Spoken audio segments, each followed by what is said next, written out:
बहुत खूब, বড়ই জবরদস্ত চিজ। কি নাম বললেন এই খাবারের? আগে হুজুর সরপুরিয়া, আমাদের রাজ্যের একবারে সব থেকে জনপ্রিয় মিষ্টি। তা আমাদের বাবুর্চিকে শিখিয়ে দিলে সে এরকম জবরদস্ত জিনিস নিশ্চয়ই পাকাতে পারবে। নিশ্চয়ই নিশ্চয়ই জাহাপনা। তাছাড়া মোগলাই খানার সাথে সরপুরিয়া বেশ ভালোই লাগবে বোধহয়।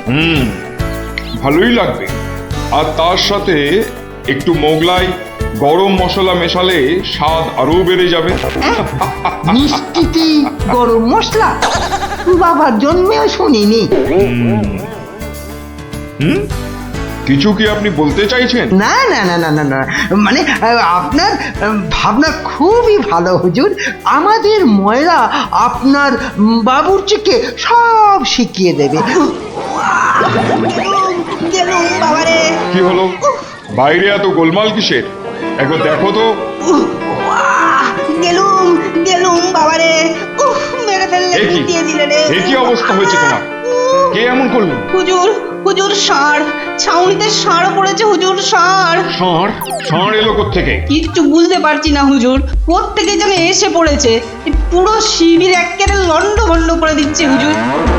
ওই যে শুনুন আবার ডাকছে। ব্যাপারটা একবার নিজের চোখে দেখতে হচ্ছে।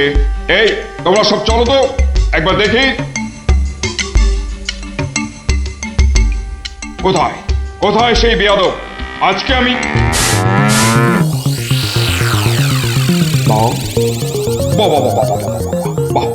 বহুত খুব, কি চমৎকার ষাঁড়, কি নধর দেহ, যেন তেল চুইয়ে পড়ছে।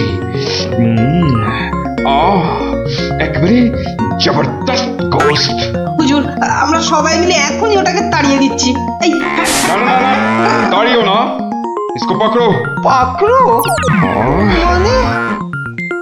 কি সুন্দর শরীর, চমৎকার মাংস হবে। বেটাকে ভালো করে ধর, আর শুনে রাখ, কাল এই ষাঁড়টাকেই জবাই করে আমার খানা পাকানো হবে। এই মাটি করেছে, এই যে মহারাজ কৃষ্ণচন্দ্রের পিতৃশ্রাদ্ধের বিসৎসর্গ সার এবার নবাবের কবলে পড়েছে। ওর আর রক্ষে নেই। যাই তাড়াতাড়ি, রাজসভায় যেতে হবে। খবরটা শুনলে মহারাজ নির্ঘাত মূর্ছা যাবেন। জাহাপনা, এবার আমাকে বিদায় দিন। রাজসভায় যেতে হবে, অনেক কাজ পড়ে আছে। হ্যাঁ, এবার আপনি আসুন। আর আগামীকাল আমি এখানে একটা বিরাট ভোজ সভার আয়োজন করছি। কাল তাই আপনাদের মহারাজকে এখানে আসতে বলবেন। রাজাকে কাল আমি আদা দিয়ে ষাঁড়ের কোরমা খাওয়াবো, বুঝলেন? ঠিক আছে, সেলাম হুজুর। আদাব। আদাব আদাব। হ্যাঁ, আদা দিয়ে কোরমা হবে কাল।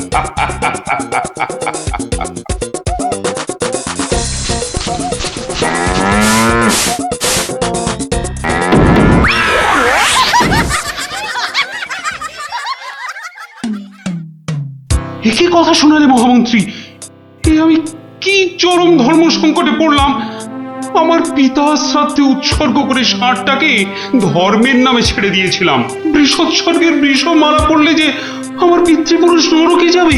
কিন্তু নবাবের হাত থেকে ওকে উদ্ধার করার উপায়ই বা কি?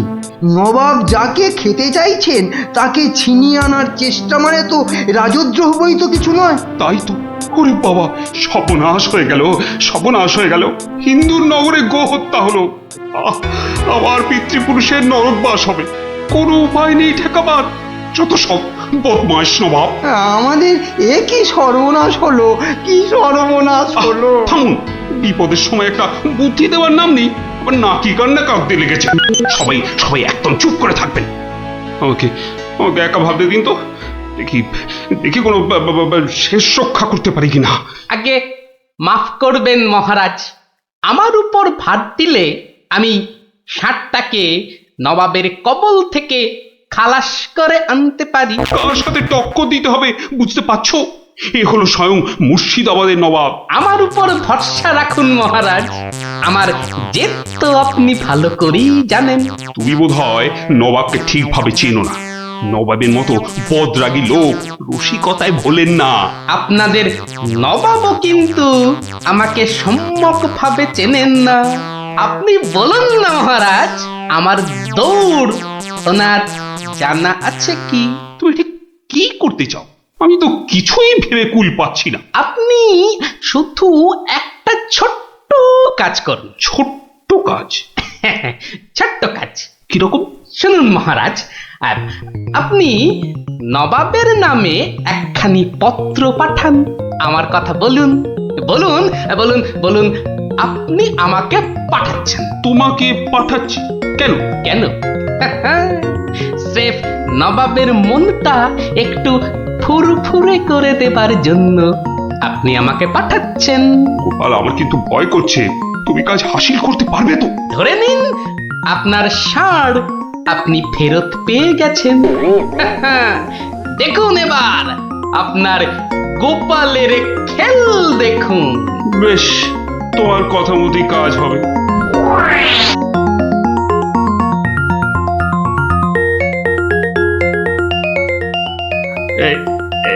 এই আমি চিঠি লিখে দিচ্ছি। প্রণাম মহারাজ, এই চললাম আমি ষাঁড় উদ্ধার অভিযানে।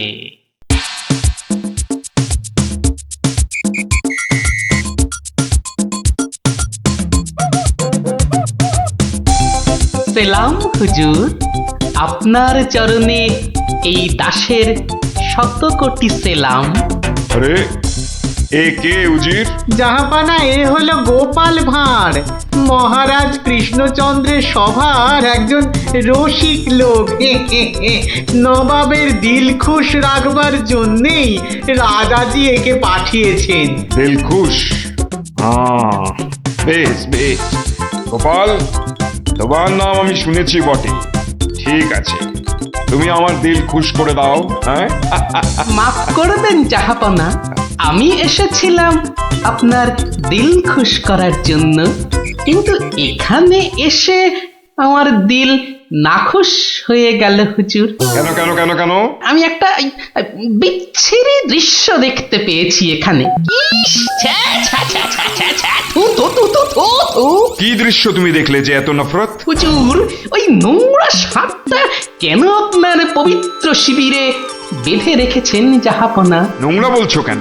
বেশ তাগড়াই আছে, ভালো গোস্ত হবে। হ্যাঁ হুজুর, খেয়ে ফেলুন, খেয়ে ফেলুন, যত তাড়াতাড়ি পারেন সাপটাকে খেয়ে ফেলুন। তুমি হিন্দু হয়ে ষাঁড় খাওয়ার কথা বলছো?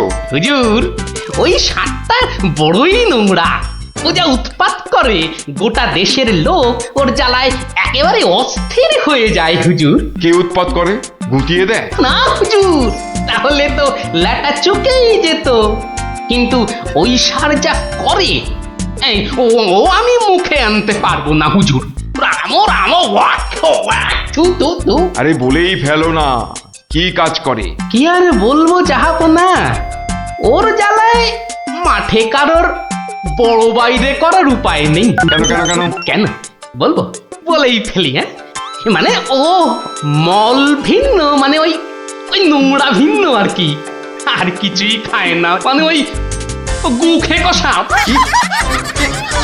গু খেকো ষাঁড়? হুজুর, সাপটা ওই গুয়ের লোভেই মাঠে মাঠে ঘোরে। কোনো লোককে মাঠে বসতে দেখলেই হলো তাকে গুটিয়ে একেবারে তুলে দিয়ে তুলে দিয়ে? তার ময়লাটা খেয়ে ফেলে। ছি ছি ছি, ছ্যা, ছ্যা, ছ্যা, ছ্যা, ছ্যা, ছ্যা। হ্যাঁ জাহাপনা, ওকে আপনি ওই যত তাড়াতাড়ি খেয়ে ফেলুন। হ্যাঁ, ওকে আপনি যত তাড়াতাড়ি খাবেন ততই আমাদের মঙ্গল। এই, দেশের লোক নিশ্চিন্ত হয়ে মাঠে বসুক। তবা তবা তবা তবা, এই ষাঁড়ের মাংস আমি খেতে চেয়েছিলাম। আপনি কি অসুস্থ বোধ করছেন জাহাপনা? না না না না না, মানে মানে ঠিক আছে ঠিক আছে। এই এই এই ষাঁড়টাকে এক্ষুনি বিদায় কর। হুজুর, ষাঁড়টার শরীর স্বাস্থ্য ভালোই, বেশ এই উপাদেয় মাংস হতো হুজুর। না হয় একটু ওই মলি খায় আর কি। না না না না, ওকে দূর করো, দূর করো।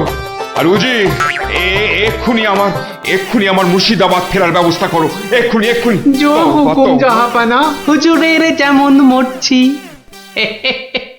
আমি আসছি হুজুর, আদাব। হাট হাট, ওর দড়ি খুলে দে, যা যা যা যা।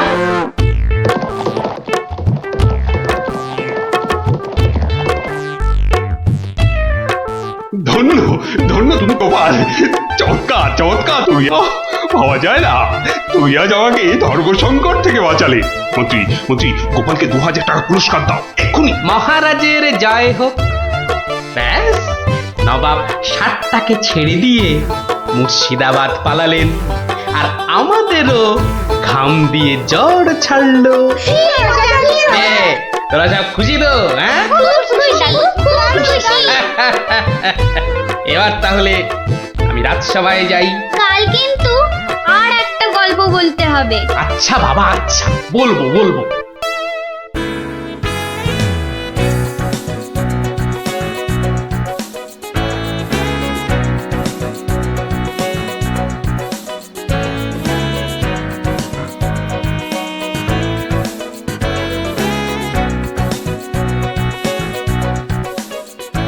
আমার অত দম নেই যে পুকুরের ওই পারে যাব। তুই তাহলে ঘাট ধরেই কাট, আমি ওই পাড়ের থেকে সাঁতারটা কেটেই আসি।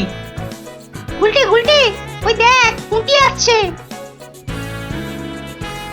ভালোই হলো, পুটির সঙ্গে তাহলে সাঁতারের একটা রেস হয়ে যাবে। না রে, সঙ্গে ওর ভাই দুটো আছে। তাতে কি? ওর ভাই দুটোকে তো চিনিস না, ঠিক বাড়িতে গিয়ে বলে দেবে পুঁটি পুকুরের ওই পারে গেছে। ওর ভাই দুটোকে একদিন এমন টাইট দেবো না। কি রে, কাকে টাইট দিবি? ওর মাথার স্ক্রু গুলো রে। দিদি, গুলটে দাদার সঙ্গে সাঁতারে রেস দিবি না কিন্তু। দিলে কিন্তু বাবাকে বলে দেবো। এই, তোরা ওকে ভয় দেখাচ্ছিস নাকি? আহ, থাম তো তোরা। কি পুকুরের মাঝখানে একটা কি ভেসে আছে না? ঢিল ছুড়বো? ছড়ো ছড়ো। একটু দে, ও তো গোপাল দাদু। হ্যাঁ রে, একটু দম বাড়ানোর ব্যায়াম করছিলাম। গোপাল দাদুকে যখন পেয়েছি তখন আর গল্প না শুনে চান করছি না। হ্যাঁ হ্যাঁ। হ্যাঁ, ভেজা গায়ে গল্প শোনাতে বসে সর্দি লাগাই আর কি। তাহলে কখন শোনাবে? বিকেলে বিকেলে। বিকেলে গল্প, বিকেলে গল্প। দারুণ মজা হবে।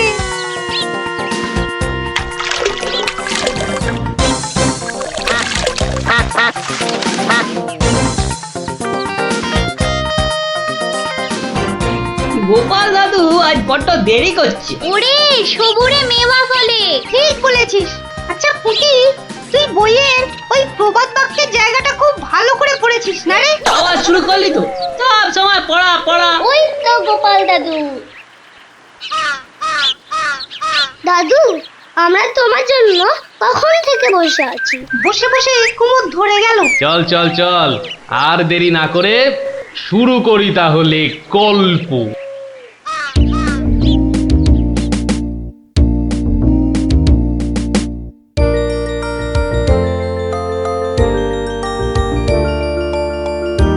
আজ বেশ চমৎকার হাওয়া দিচ্ছে। সত্যি তাই, আমার বেশ খিদে খিদে খিদে খিদে খিদে খিদে পাচ্ছে। তোমার সব সময় খাই খাই। তাহলে আমি এখন যাই।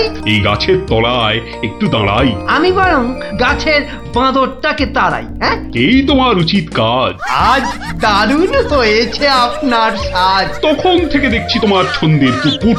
এই যা, বাঁদরটা নিয়ে গেল আপনার মুকুট। এবার কি হবে? আমার আমার মুকুট নিয়ে এসো, যেভাবে পারো। এই এই দে দে মহারাজের মুকুট, দে দে বলছি। কি কি মন্ত্রী, এই যে ভয়ানক দুষ্টু বাঁদর। ওহ, এভাবে হবে না মহারাজ, ওকে বন্ধুর মতো করে বোঝাতে হবে। আমার তো কখনো বাঁদর বন্ধু ছিল না, কি করে বোঝাবো? আচ্ছা, আমি বোঝাচ্ছি। ওরে ওরে পুচু মুচু কচু, বাবাটা বাবাটা, সোনাটা, মনটাটা, আমার মনটাটা, আমার পুকুটা মুকুটা, দিয়ে দাও সোনা মানা, দাও মানা, দাও দাও মানা সোনা, দাও।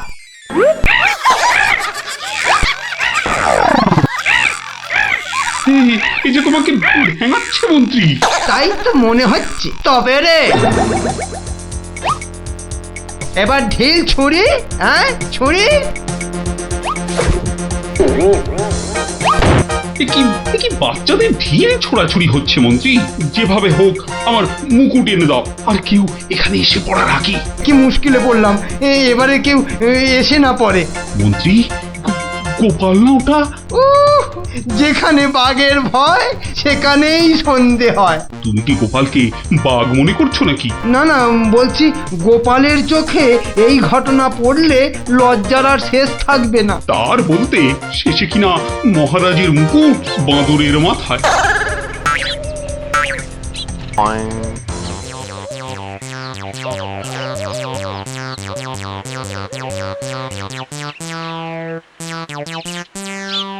এ কি মহারাজ, লুকোচ্ছেন কেন? আহা, মন্ত্রী মশাই, আপনি আবার গাছে উঠছেন কেন? কি হয়েছে? ওহো, এই কাণ্ড! এতে লজ্জার কি আছে মহারাজ? যতই হোক বাঁদরটাই হচ্ছে মানুষের পূর্বপুরুষ। এত বকবক না করে বাঁদরটার মাথা থেকে মুকুটটা নিয়ে এসো দেখি। সে তো আনবই মহারাজ, তবে আপনার মতো গাছে উঠে নয়। এই, আমার মাথার পাগড়ি টান দিচ্ছ কেন? আরে মুখটা বন্ধ রেখে দেখে যান না মশাই। গোপাল, এটা কিন্তু বাড়াবাড়ি হয়ে যাচ্ছে বলে দিচ্ছি। বাড়াবাড়ি নয়, বাড়াবাড়ি নয়, বরং হচ্ছে বাঁদরের সঙ্গে মুকুটের ছাড়াছাড়ি। মহারাজ, আপনার মুকুট। আসি মহারাজ, এবার মাথায় মুকুট পরে বাইরে বেরোলে দয়া করে হাত দিয়ে ধরে রাখবেন। মন্ত্রী মশাই, আপনি বরং একটা দড়ি দিয়ে পাগড়িটা বেঁধে রাখবেন, কেমন? আসি।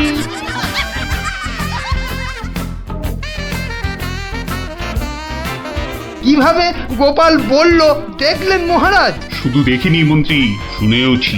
এর একটা বিহিত করতেই হবে, করতেই হবে। তুমিও ভাবো আর আমিও ভাবি।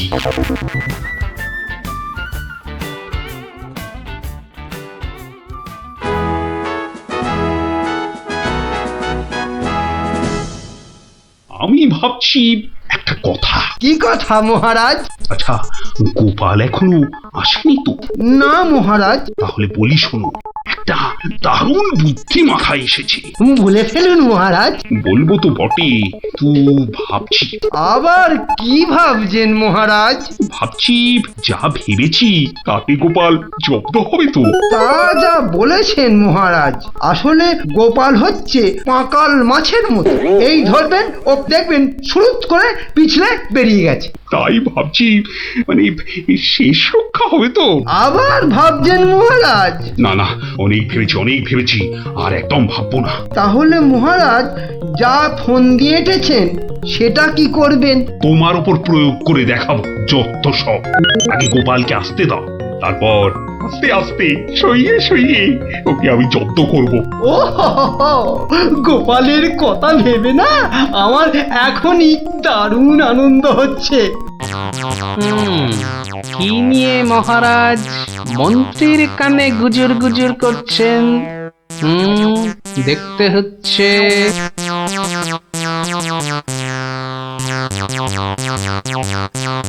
মহারাজ, গোপাল আসছে। আরে আসুন গোপাল বাবু। জানতাম কোন ফোন দিয়েছে। দেখা যাক। একি মহারাজ, আমার মতো অধমকে কি বাবু বলাটা ঠিক হলো মহারাজ? বুদ্ধিতে তুমি শ্রেষ্ঠ, তাই তোমাকে বাবু না বললে অপমান করা হয় নাকি? গোপালের মান তার আবার অপমান, ঢং। মহারাজ, এই ছোট্ট একটা বলের মতো মানুষের যখন মানই নেই, তখন আবার অপমানের কথা আসছে কেন? ইস, তোমার যখন পছন্দ নয় তখন তোমাকে গোপাল বাবু বলবো না, কিন্তু তাহলে কি বলবো? কেন মহারাজ? ও তো আমাদের শুধু গোপাল নয়, একেবারে নাড়ু গোপাল। বাবা বাবা মন্ত্রী, এই এতক্ষণে একটা ঠিকঠাক কথা বলেছ। নাড়ু গোপাল, তা বাবা নাড়ু গোপাল, কাল রাতে একটা স্বপ্ন দেখেছি, আর সেই থেকে আমার ভাবনার আর শেষ নেই। কেটে গেছে তো কালকের রাত, স্বপ্ন তাহলে আপনার নষ্ট ভাত। স্বপ্নটা যে মনের কোণায় বারবার উঁকি মারছি। তাহলে মনের কোণের দরজাটা বন্ধ করে দিন। বলছো বটে, কিন্তু তোমায় যে না বলে স্বস্তি পাচ্ছি না। তবে ঝেড়ে কাশুন মহারাজ।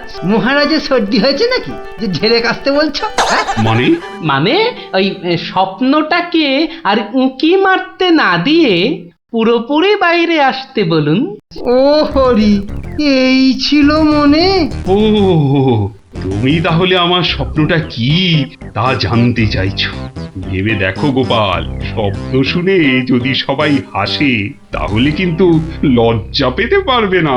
আমার নাম গোপাল, লজ্জা করার আছে কি আমার কপাল? শুরু করুন মহারাজ, শুরু করুন। স্বপ্নটা হলো একটুখানি মহারাজ। কি হলো? কিছু না মহারাজ, আসলে এটা তো স্বপ্ন, তাই চোখ খুলে শুনলে ঠিক বুঝতে পারবো না। তাহলে কি করে শুনবে? হ্যাঁ? তাই আমি চোখ বুজে আরাম করে শুয়ে মহারাজ। তাহলে শুয়ে পড়ো। যতই হোক আপনি স্বপ্ন দেখেছেন পালঙ্কে শুয়ে, তাই বলছি ওই নিদেন পক্ষে অন্তত একটা খাটে যদি পেতাম। যত সব। এই, কে আছো? একটা খাট নিয়ে এসো। হ্যাঁ।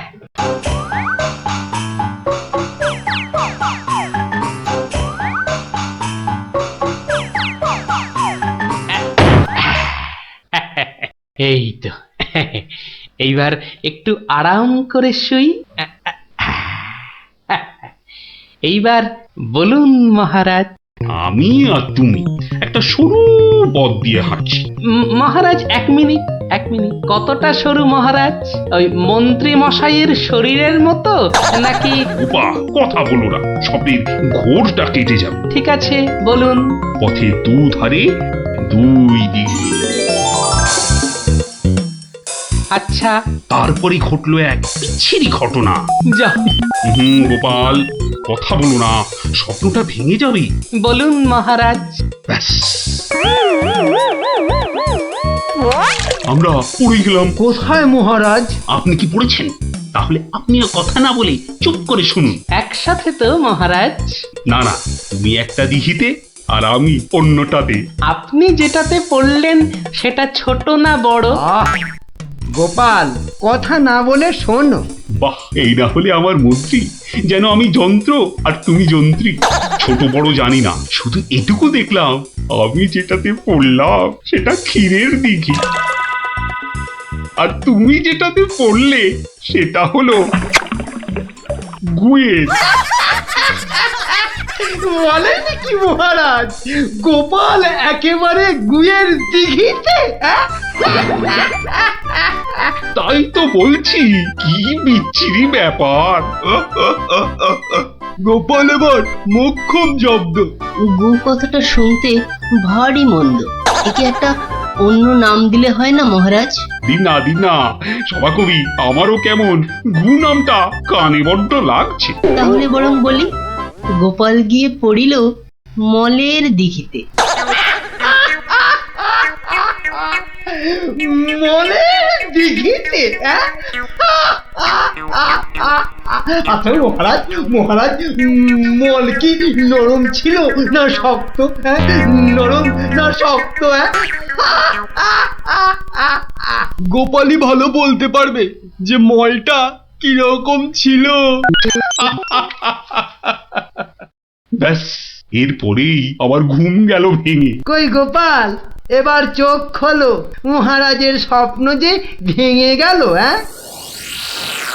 কি গোপাল, একেবারে চুপ মেরে গেলে যে?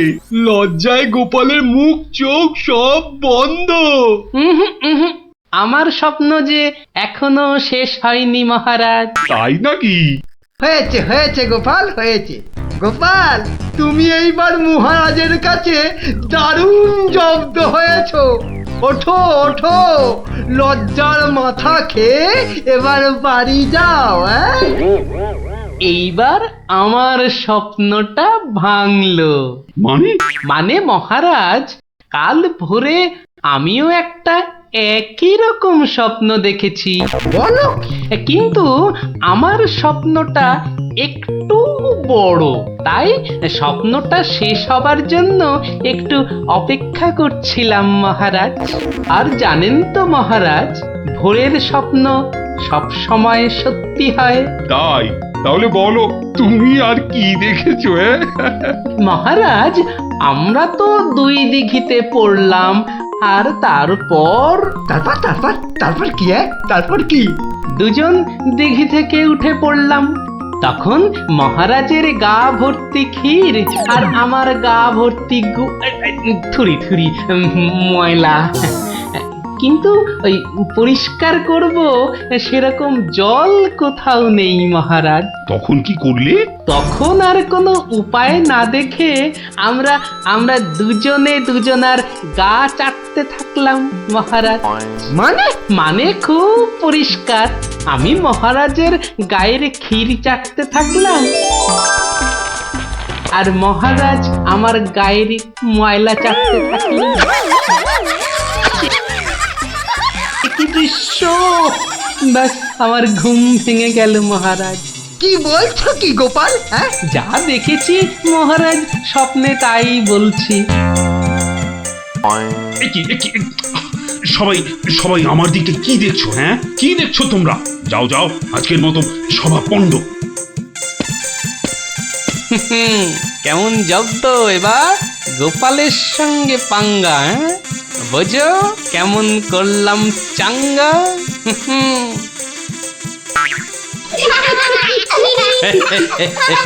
এই জন্য বলি, করতে গেলে ফাইট হতে হবে টাইট, বুঝলি? সত্যি গোপাল দাদু, তোমার জবাব নেই। আর একটা হবে নাকি দাদু? দিনে একটাই গল্প যথেষ্ট, আর নয়। তাই তো বলি গোপাল দাদু, আর তার গল্প শুনতে হবে অল্প শোনো।